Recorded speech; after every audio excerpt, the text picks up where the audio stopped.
நடிகர் விஜய் அவர்கள் மிகப்பெரிய அளவில் அவருக்காக இப்போ பார்த்தீங்கன்னா வேலை பார்த்துட்டு இருக்கக்கூடிய பிஆர் நிறுவனம் ரொம்பவே அவருக்கு ஆதரவாக செயல்படக்கூடிய ஒரு விஷயத்த செலுத்தியிருக்காங்க சமூக வலைதளங்களில். என்ன அது அப்படின்னு பார்க்கும் பொழுது அவங்க ரொம்ப இன்ஃப்ளூயன்சஸ் எல்லாம் காண்டாக்ட் பண்ணி விஜய் அவர்களுக்கு ஆதரவாக பேசணுன்ற மாதிரி பேசியிருக்காங்க. அதே போல் சங்கீதா அவர்களை பற்றி எந்த விதமான ஒரு தவறான கருத்தோ இல்லை அவங்கள பற்றி அதிகமாக பேச வேண்டாம் அப்படின்னு.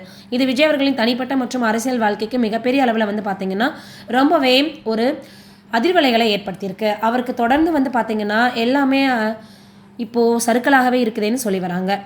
இதை பார்த்துட்டு சீஃப்னு யாரை சொல்கிறாங்க அப்படின்ற மாதிரி இப்போ ப்ளூ சட்டை மாறன் அவர்கள் தன்னுடைய சமூக வலைதளத்தில் சில கேள்விகளை எழுப்பி ரொம்பவே பார்த்தீங்கன்னா கலாய்த்திருக்காரு அப்படின்னு தான் சொல்லணும். சீஃப்னு இவங்க யாரை சொல்கிறாங்க, விஜய் அவர்களை சொல்கிறாங்களா இல்லை யாரை சொல்கிறாங்க?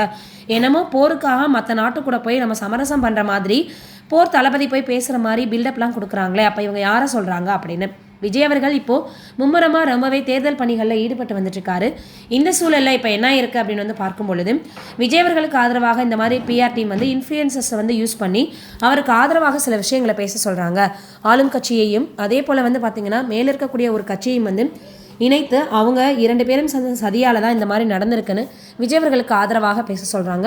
அதே போல் அவருடைய தனிப்பட்ட வாழ்க்கையவோ இல்லை சங்கீதா அவர்களை பற்றியோ எந்தவித தவறான கருத்தும் வெளியில் வரக்கூடாதுன்றதுல தெளிவாக இருக்காங்க. இது ஒரு பக்கம் போயிட்டுருக்க விஜய் அவர்கள் அரசியலில் எப்படியாவது ஜெயித்து காட்டணும்னு இருக்காரு. இந்த சூழலில் தான் சங்கீதா அவர்கள் செங்கல்பட்டில் இருக்கக்கூடிய நீதிமன்றத்தில் விவாகரத்து வழக்கு கோரியிருக்காங்கன்ற செய்தியும் வெளியாகிருக்கு. இதை கேள்விப்பட்டுட்டு என்னடா இது இப்படி ஆகிருக்கு, நடிகை கூட நெருக்கமாக இருந்ததான் காரணம் அப்படின்ற மாதிரி அவங்க விவாகரத்து கோரியிருக்காங்கன்ற செய்தியும் வெளியாகிருக்கு.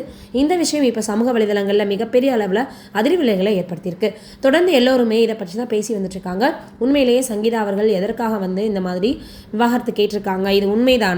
அதே போல் இப்போ பிஆர் டீம் அவருக்காக இந்த மாதிரிலாம் சீப்பான விஷயத்தை பண்ணி வந்துட்டுருக்காங்களான்னு விஜய் அவர்கள் மேலே ஆதரவாக இருக்கக்கூடியவர்களே சிலருக்கு ரொம்பவே பார்த்தீங்கன்னா சங்கடமாக இருக்கிறதோட மட்டும் இல்லாமல் ரொம்பவே வருத்தத்தோடையும் இருக்காங்க. இந்த விஷயம் சமூக வலைதளங்களில் வைரலாகவும் பரவி வந்துட்டுருக்கு. நீங்கள் என்ன நினைக்கிறீங்கன்னு கமெண்ட்டில் சொல்லுங்கள்.